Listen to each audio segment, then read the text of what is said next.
Locky, loaded, Monday, November 29th. Jack McMullen, NBA Sixth Man of the Year, Aram Layton. We're recording in scary hours. It's 1:14 as I hit the record button.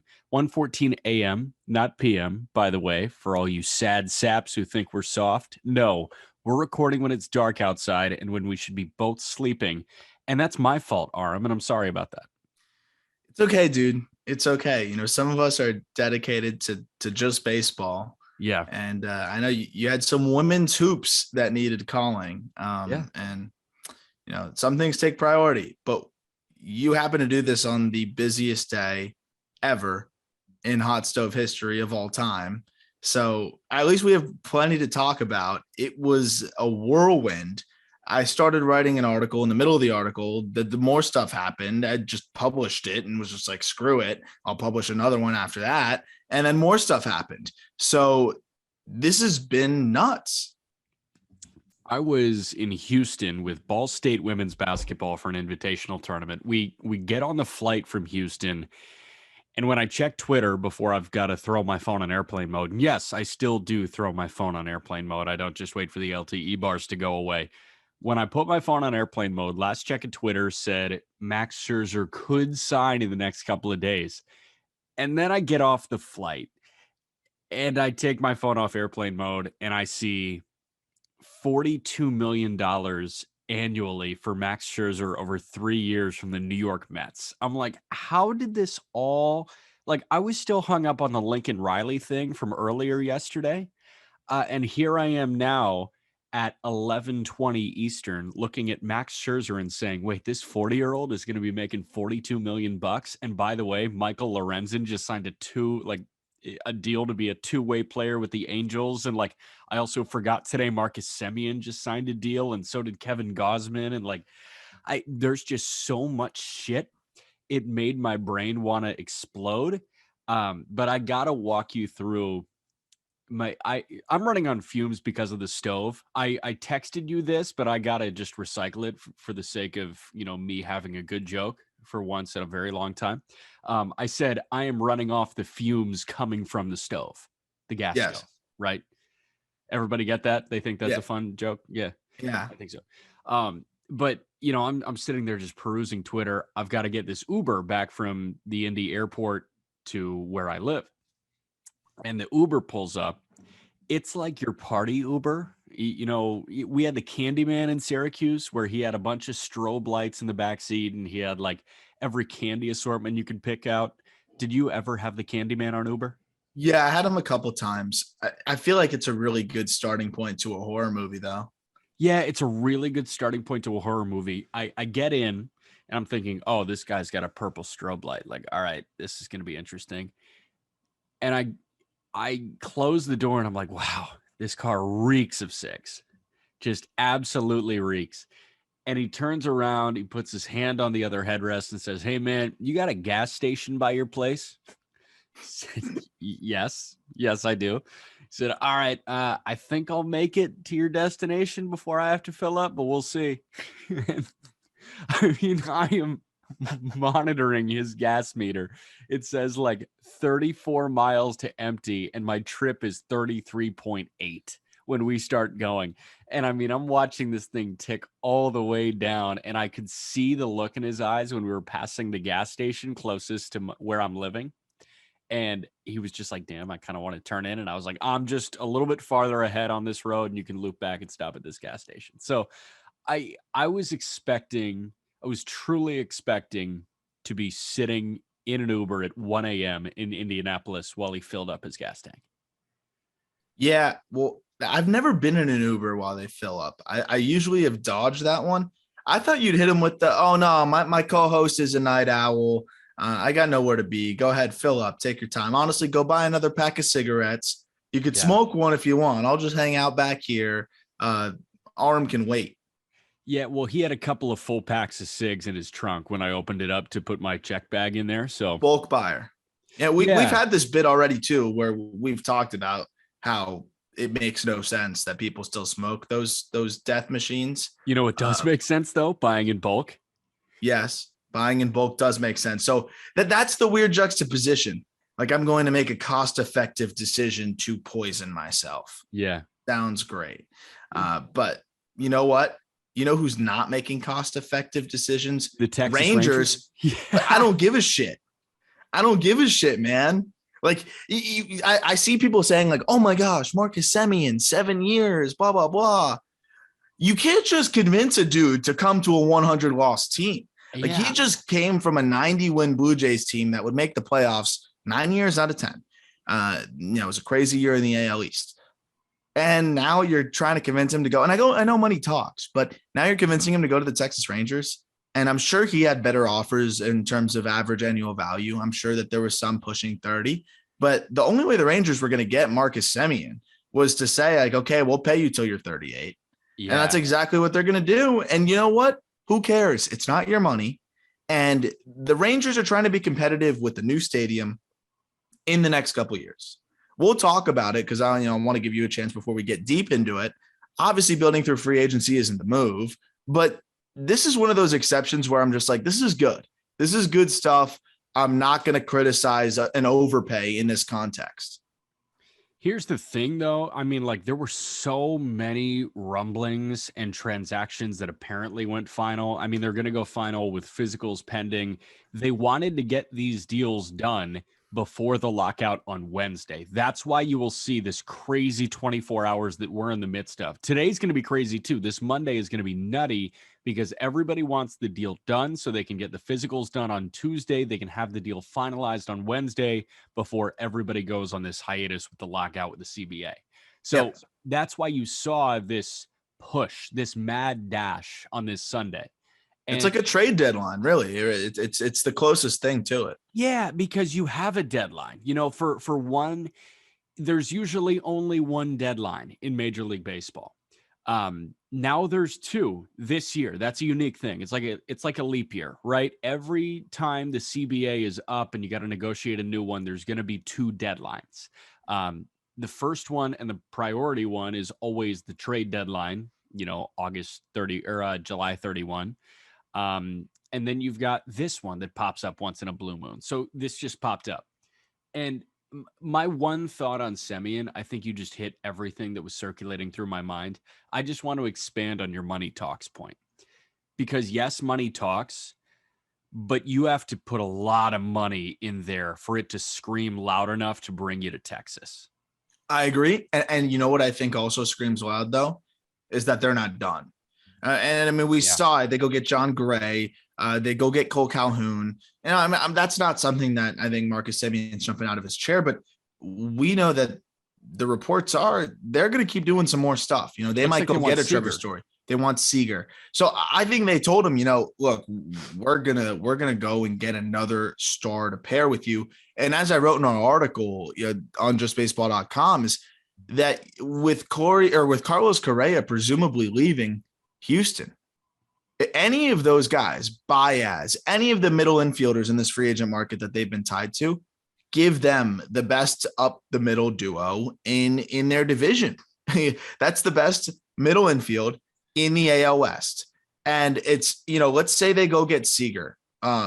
Seager and Semien, not only is that the best up the middle duo in the AL West, that's one of the best up the middle duos in baseball. Who's better? And realistically, who's better? Like, that's elite. There's a lot more to baseball than that, but that's something that I'm going to watch, right? If we have if my local team has a sick shortstop and second baseman, I'm instantly a lot more interested than I was prior. That's just a very exciting spot. They have a dynamic center fielder in Adolis Garcia. This is a much more watchable team that at the very least, is going to put butts in seats in the least opportune time to have opened a new stadium. So I think this is them trying to kind of make up for what happened in 2020 or what didn't happen for them, given that they opened their stadium in the worst time ever. And they're going to sell a lot of season tickets now. They will. And I think that's what they were going for. We'll see if it translates into wins. But they do have some young core pieces. They do have some good prospects. And I think that's something that people are kind of sleeping on. This system got a lot better from the Gallo trade, from Josh Young taking a big time step last year, Cole Winn taking a big time step. Like, there's some pieces here. And, I think they're heading in the right direction. Is that Jace Young that's going to go top 10 this year? Top 5, I think. Yeah. That's his brother. Yep. Yeah, I always thought, because Josh Young came out same year as Beatty, and Beatty was the high school guy. Young was at a Texas Tech. I do believe they were the same year, and I was always thinking, okay, I would prefer the college bat, but it was just very apparent that Beatty was better immediately once they got to pro ball, and now Young has taken that step up. But third is probably, if they do go out and sign Seager or Story, which honestly I think they will. I think they're willing to throw this money. I could also see a world where they go and get one of these top flight starters. Like if Kershaw doesn't go back to the Dodgers, I could see a world where he looks at the Rangers and says, damn, that's my hometown. They've got a brand new stadium. They obviously want to win, and they just got the best middle infield tandem in baseball. Yep. There's a world. And I agree. And you know what? He's going to make more money there in terms of taxes than where he would have made, per dollar in LA. Texas versus LA. I mean, it'll make a big difference. And that's something too. I think you can get away with giving a guy a little bit less because they're going to get a little bit more. I really could see him go there. I think Story, the hometown kid too, it makes sense. They're now kind of competitive and I think that they have a lot of work still to do, but they should be flirting with 500. And, with 2 wild card teams nowadays, they'll be playing meaningful games through August and into September. And I think that's a win for a franchise that's really just trying to build interest back up again. And again, a new stadium.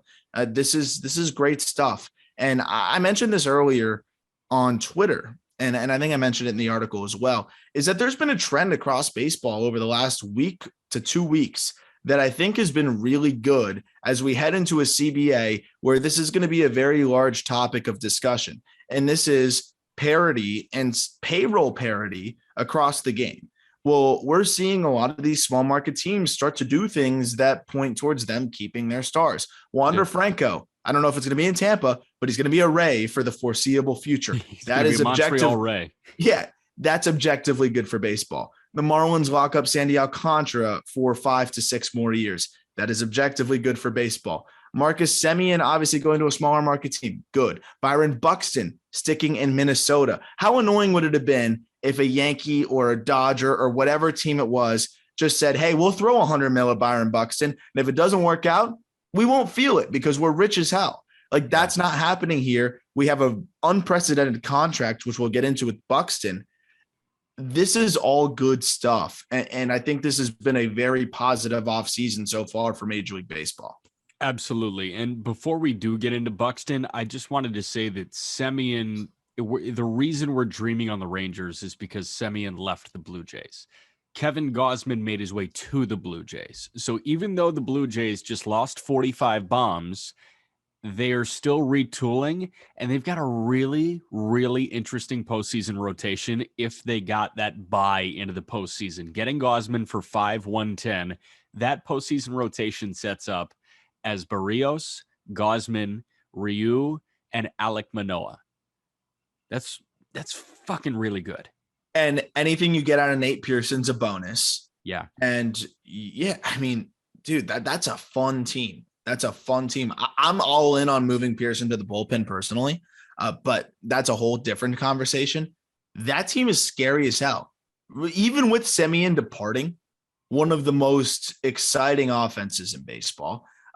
They won't, yes, you'll feel it. I think you can't say they won't feel it, but they won't be that impact. Like, this is still a top 5 offense in baseball. And I think they're going to have some other guys step up. And that's going to, remember, Springer was hurt for half the year. So even just having Springer. Biggio was a shell of himself.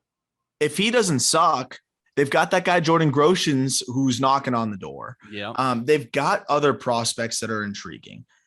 This is a team that I think is really balancing the young core that they built. And now, getting those last few pieces to put themselves over the top. I think the Blue Jays are going to end up being that popular pick to win the AL East, where it's kind of like, oh, I don't want to be obvious and pick, the favorite. So I'm going to pick the team that still is really good. And I bet they end up being one of the most popular teams picked because they're just sound across the board. I think the last thing they need to do is kind of address that bullpen a little bit. But that's so easy to do in this market. So I'm really interested to see how they put those last finishing touches. But again, Pearson and that bullpen could kind of answer that. It's just been a whirlwind. A lot of the conversation that I saw on Twitter about Toronto and about Kevin Gausman in particular was Gausman was chasing a bag and he got it.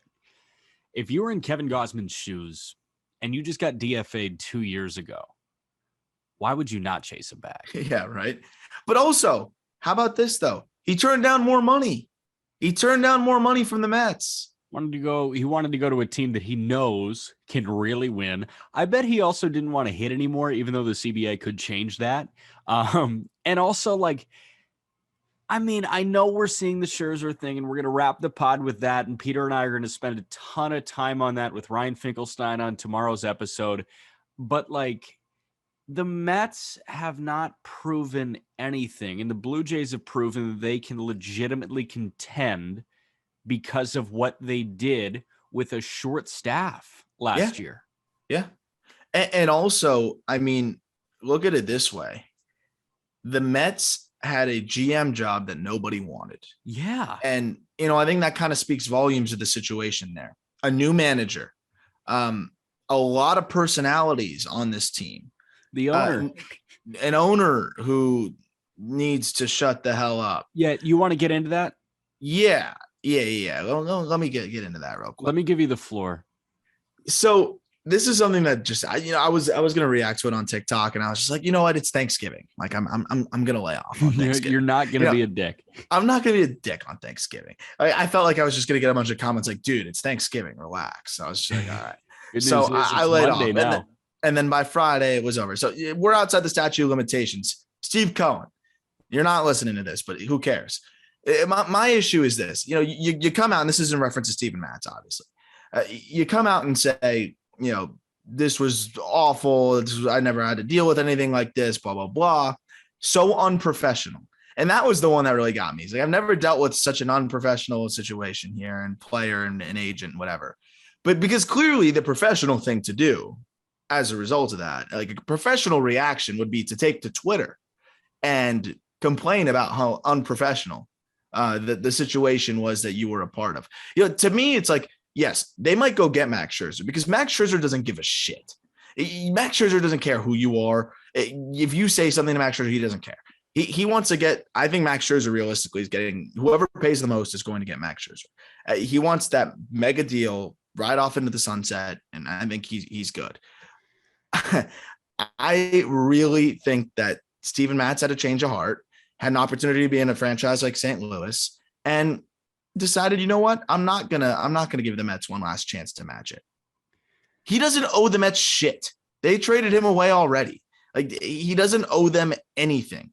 And for Steve Cohen to pound his table and be like, you didn't give me a chance to match the offer. It's his life. It's his free agency. It's his opportunity. And I think what just bothered me the most is it shows you how tone deaf he is, right?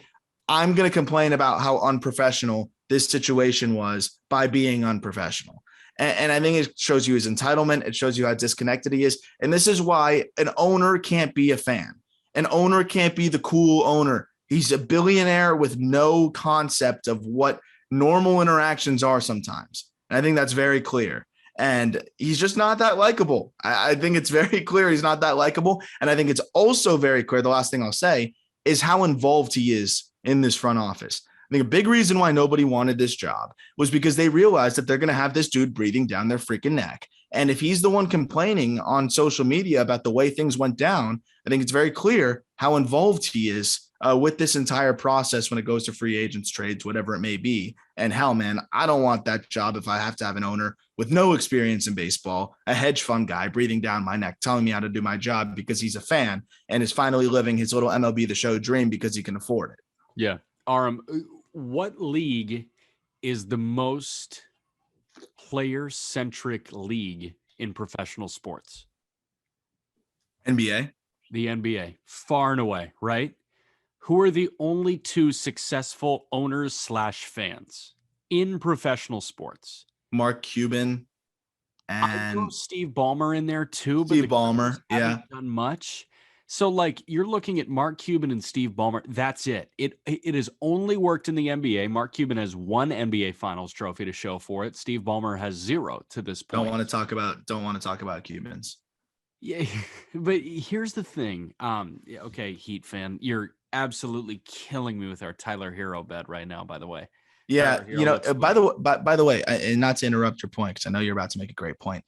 But an even better point, not to distract from the fact that the Heat beat the Bulls without Bam Adebayo Yeah, and the sixth man of the year, Tyler Hero. I love Just Bam. he's great. Yeah, he's really good, right? And you know what? We didn't even need him to beat you. Yeah. Okay. I'll wear that because I can't control what the Bulls do on a nightly basis, and it turned out that Saturday night was just not our night. But we'll get back to it, and I hope that the East is ours. All right, where was I at? Okay. Owners as fans, it kind of has worked for Cuban. It kind of has worked for Steve Ballmer. It's not going to work in an 162 game season in the most toxic market on planet Earth. And that's what Steve Cohen's trying to do. I think Steven Matz saw the toxicity that he dealt with his first go around after the NLCS, after he was that wonderkind, and then people thought that he could do it again, and he didn't really perform to that standard. That is a toxic environment. And by the way, Queens was super toxic before Steve Cohen ever set foot in there as an owner. It just became a billion times more toxic. And when you say that somebody is acting unprofessional, and you take to Twitter to do that, keep in mind your finance bro shitheads that are applying for jobs on Wall Street. If they said shit like that on Twitter, they wouldn't be getting jobs because it's unprofessional. Exactly.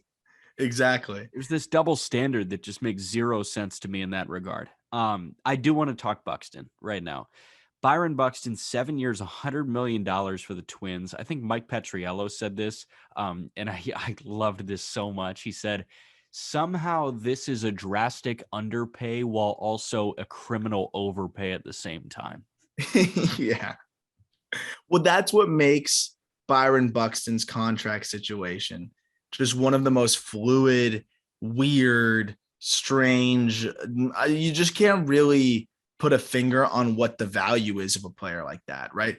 Maybe the most talented and like physically gifted player. Like, would it be crazy you tell me, would it be crazy to say he's the most physically in terms of athleticism, just speed, power? Yes, I know where you're going. Yes. Ever, right? To ever step on a baseball field. Ever, at least hard. But active, I think he and like Tatis, like that's it.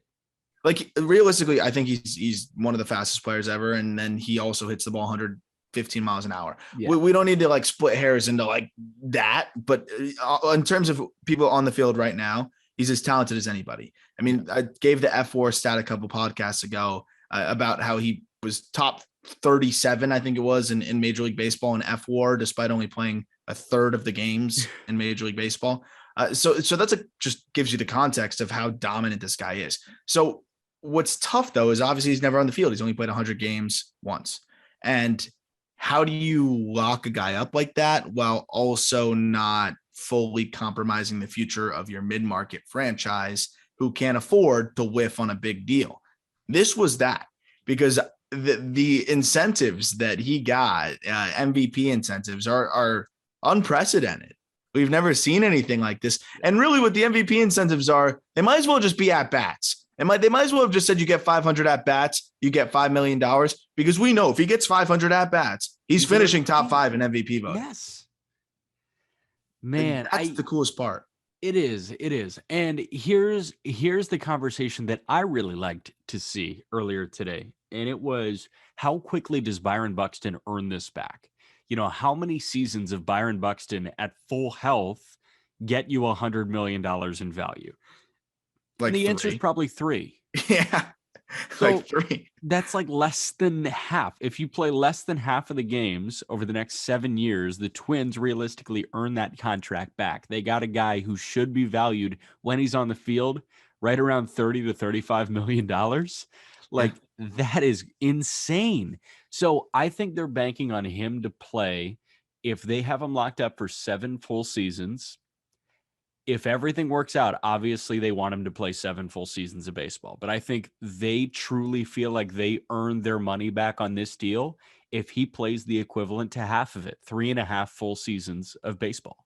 No doubt. No doubt about it. And I think it's also really important to note with a lot of these big deals, right? Like we don't know what the structure is of Semien's deal. Yeah. But I know that the final several years of the contract for Buxton is about $15 million a year. Let's say for Semien's deal, structure wise, average annual value is $25 million. So let's just assume it's 25 across the board every year.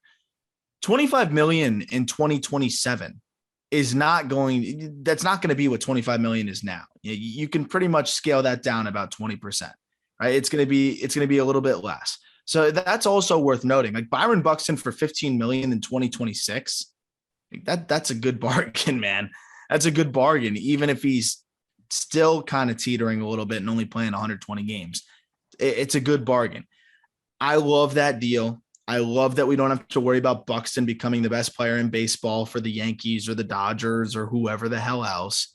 And, it's good again where you have a big draw. I mean, Byron Buxton's a guy you go to the ballpark to see. I love Alex Kirilloff, but he's not bringing butts in the seats, Nope. Even Jorge Polanco, he's great, but who cares? And sneaky like 29. Yeah, it's legit. It's just not the same. So I'm glad because I really didn't think they were going to get the deal done. I'll be honest. I really didn't see it getting done. I saw Buxton as like a Yankee. Yeah. Yeah. And so now it's like, Jack, what are the Twins doing? Are they trying to win? They still have to pay Donaldson. Polanco is good. They have some big league ready prospects. Like, what are the Twins doing? Are they trying to compete?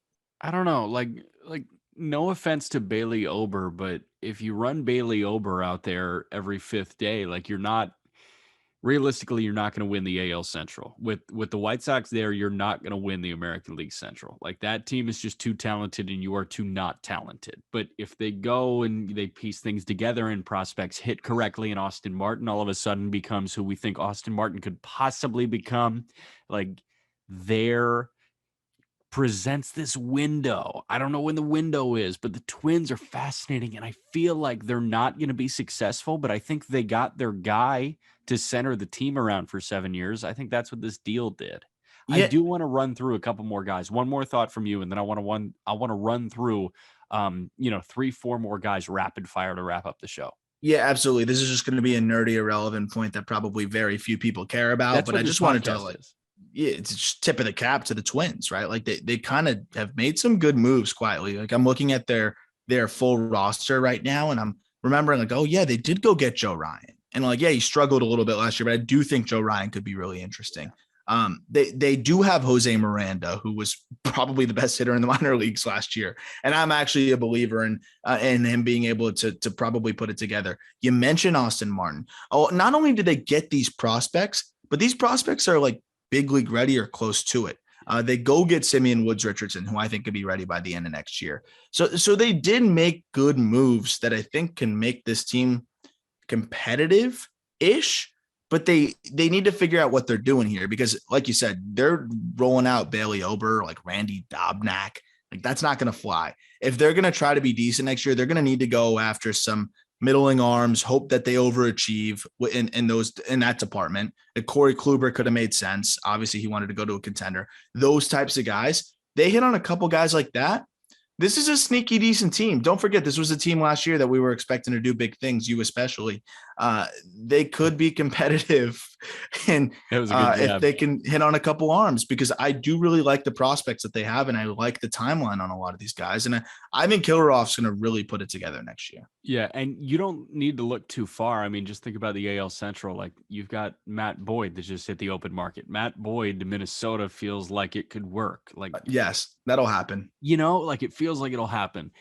Before we get to your Marlins real quick, I do want to talk about Michael Lorenzen's deal. 1 year, $7 million with the Angels. Lorenzen made it very clear that he wants a spot in the starting rotation. He also wants at bats and innings as an outfielder. So the Angels just paid $7 million for the Kmart version of Shohei Ohtani on the same team as Shohei Ohtani. It's Akimbo Otani's, man. That's what I was saying. Like this is so sick. I don't even care if he could be a 100 hitter with an 8 ERA. Double Otani's is the coolest thing ever, and we're gonna make shirts or something with just the two of them, with like bat and glove in hand, and we're just gonna make this a thing. Both shirtless, right?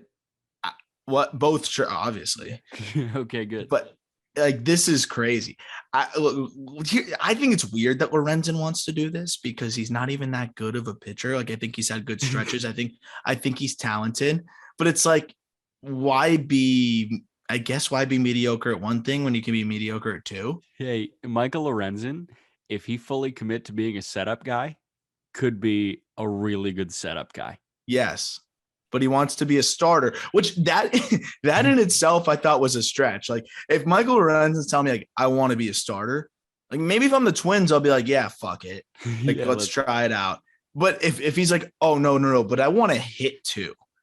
I'm gonna be like, dude, get lost. Like, no, no shot. But maybe setup man, outfielder. Like, I don't know. What I do know is that the outfield situation for the Angels is interesting. Yeah. I obviously really like Brandon Marsh. Joe Adele showed some good things. That Mike Trout guy, that Trout guy's decent. Yeah. And like, he's like a fourth outfielder, I guess. Bat off the bench and then starter-ish. I'm cool with it. I like it. You know, I like the fourth outfielder bat off the bench kind of thing. It's just an extra bench bat for you. That's cool. I'm down for that. But like this guy's not playing the outfield every day. Like, let's be real. No, hell no. You know, I think it would be funny if the Angels said, absolutely, you're going to start games for us. And then just turn them into an opener. Like, yeah, you're going to start. You're just going to start one inning. You're going to go an inning and a third. That's it. That'd be so funny. You're Ryan Stanek, except you'll hit sometimes. Exactly. Let's talk those two Marlins quick. You want to start with Avi or Sandy? Let's start Sandy because obviously that was an objectively good deal. Yeah. I do think that there's something that people are missing on that though, right? Is like I see so many people saying like absolute steal, like fire his I saw so many people in the replies like fire his agent. It's really important to note that this is actually the biggest deal in MLB history of a player with 3 or more years left of arbitration. Like this is kind of unprecedented. And that's why I'm really happy to see the Marlins spend.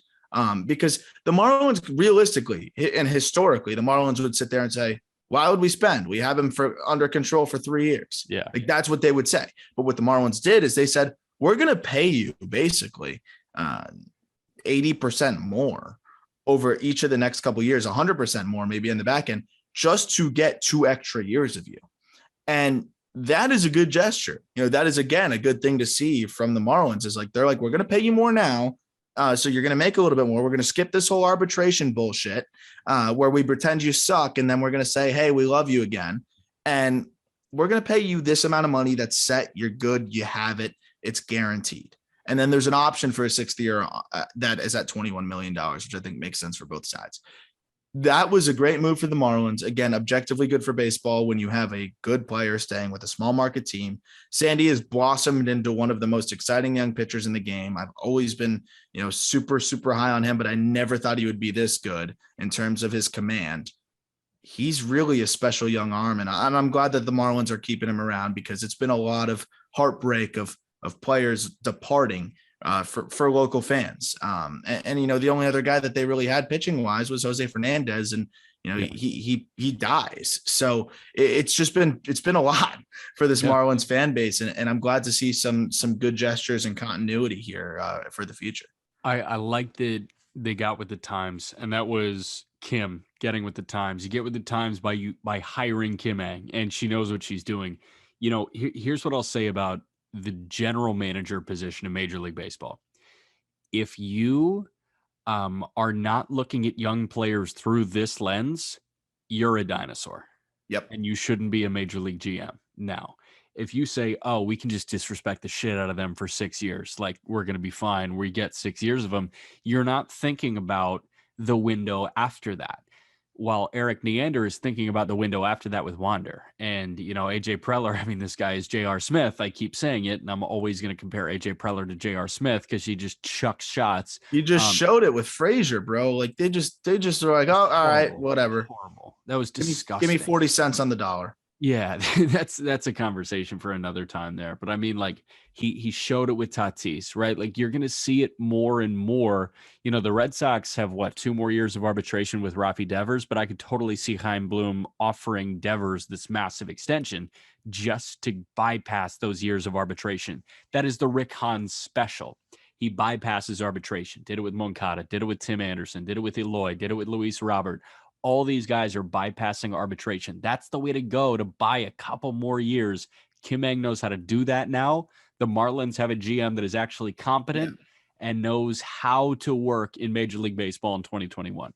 And Anthopoulos too, someone who does that really well. And that's a point that I really want to emphasize here because, people say a lot about the Marlins front office and a lot of like trade decisions, stuff like that. This was a Kim Ng move. This is me. I presume this was Kim Ng, really on the contract side pushing for this.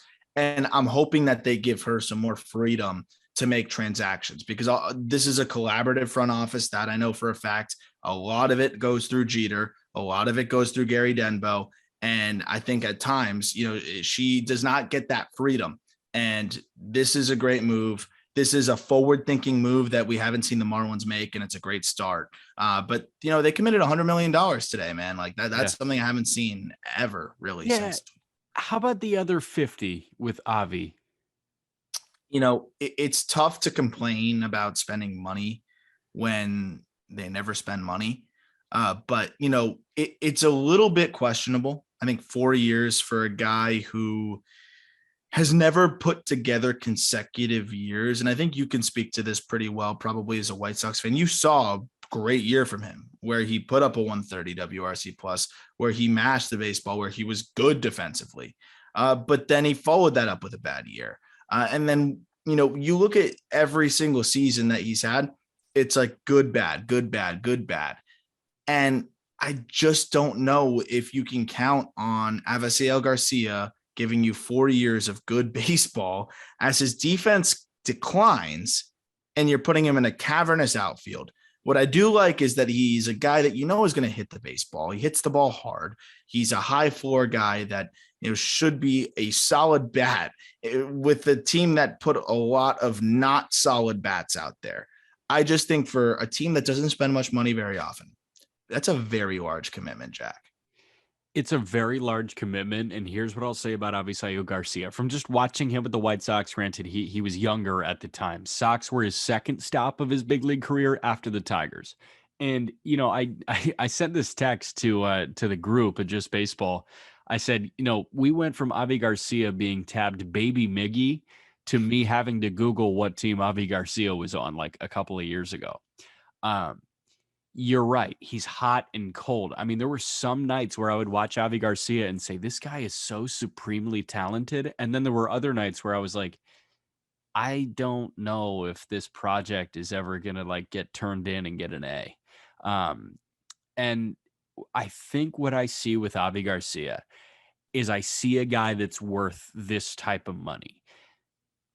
Now there's a ton of concern that it's 2 good years and 2 shitty years. And that's based on his track record. That's probably what the Marlins are looking at right now. But at the end of the day, Avi Garcia is insanely talented. And you pay insanely talented people a lot of money to play a sport that not many people have that talent level in. Yep. So I think that's how you got to look at this guy. And were there better options out there? Was one of them Starling Marte for not much more money? Yes. Yeah. I'm sorry. That's what blows my mind is, and I tweeted that out. I said, I'd rather, because it was always about that extra year for Marte. The Marlins were always worried about that age 37 year. I have more faith in Starling Marte in a corner outfield spot at age 37 than I do have faith in Avi Garcia at age 35 in a corner outfield spot. Yeah. That's just kind of what it boils down to for me. And I think the track record speaks for itself. And you have a guy that's coming off of a career year. I mean, last year's F WAR alone for Starling Marte is more than the last 4 seasons combined for Avi Garcia. But, again, it's good for the Marlins that they needed a, established bat, and relative to what they have, he's established. But the guy needs to walk more, being be honest. But he still moves well. 88th percentile in sprint speed. Hopefully he can start taking better routes to the ball in the outfield. Maybe something clicks there. But it's still a boost for a team that really needed it. And, I'm not going to complain anytime this team finally spends money. But what I will say, though, the last thing on the Marlins is that they're going to make a big splash in the trade department. Yeah. And remember that I said this because it's going to happen. And I'm hoping it's Cedric Mullins, but they're going to make a big splash. They're going to make a big trade in the next 24 to 48. And I think it'll kind of all make sense a little bit more after that. I've heard Mullins too. Let's end the pod with a fun exercise. 1 sentence, and Peter and I are going to talk a whole bunch more about the Mets and Scherzer on tomorrow's pod. From each of us, 1 sentence on what just happened over the last couple hours with Max Scherzer and the New York Mets. You go first. Wait, what happened with them? Just 1 sentence on your thoughts on Max Scherzer, the Mets, like that whole thing, the contract being floated around right now. Oh, man. I can go first if you want. You go first. My 1 sentence thought on this right now. $42 million annually is so much money to pay a 40-year-old. Yeah. That's my 1 sentence.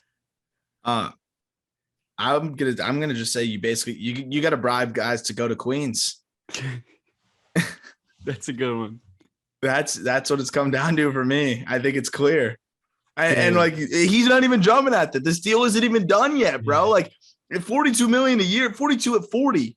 This guy should be flying in New York right now. He should be picking out apartments in Queens. Again, they're still thinking about it. He's shopping around like, yo, anybody else want to match this? Everyone's like, no.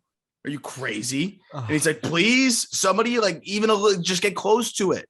No. Oh my God. I mean, listen, to bring up Lincoln Riley one more time, like if I was Max Scherzer, I'd be canceling the coaches show. Did you see Lincoln Riley just like he apparently told the guy hosting his coaches show yesterday that he was going to be a couple hours late. He told him right at showtime when the show was supposed to start. And then like an hour later, he said, yeah, I'm not going to be there. It turned out he was already in Southern California. Just wasn't in the state of Oklahoma anymore. Like if I was Scherzer, if I was offered $42 million in my age 40 season, I mean, I would pull a Lincoln Riley and just jump ship and be like, oh, yeah, I don't live in Norman, Oklahoma anymore. No, I'm done. I'm gone. I'm done. See ya. Like literally Chernobyl, just evacuate. Yep. That sounds good to me. Who's going to coach my Miami Hurricanes? That's the next question for the next episode. Yeah, that is the good question for the next episode. I mean, Billy Napier's at Florida. That was a good hire. Lincoln Riley was a home run hire. Cliff Kingsbury to... You know where I live? You know what? I live in New York, but where I am right now, my home, when I'm home for the holidays, is Boca Raton, also known as Lane Kiffin land, because Lane Kiffin staked his freaking claim here. No. Lane Kiffin in Miami would be a disaster that I'm here for. So, maybe we'll see Lane Kiffin don in the U. No, man, I'm thinking Lane to LSU if he's going anywhere. Ooh, I kind of like that too. I kind of like it too. All right, that's Aram. I'm Jack. Every link you need is in the episode description. There is also a link to Aram's article kind of highlighting the big moves of Sunday's free agent frenzy. He's going to be typing away for the next 48 hours, so check out all his stuff at justbaseball.com. I mean, this guy is going to be sitting down, his venti coffee right next to him, and he's going to say, let's go. I'm not looking up from my laptop for 10 hours. I'm getting the Dan Campbell special. I'm going to be typing away, baby. You got to make the sound effect too. 2 espresso. Just disgusting. All right. You say thank you, everybody.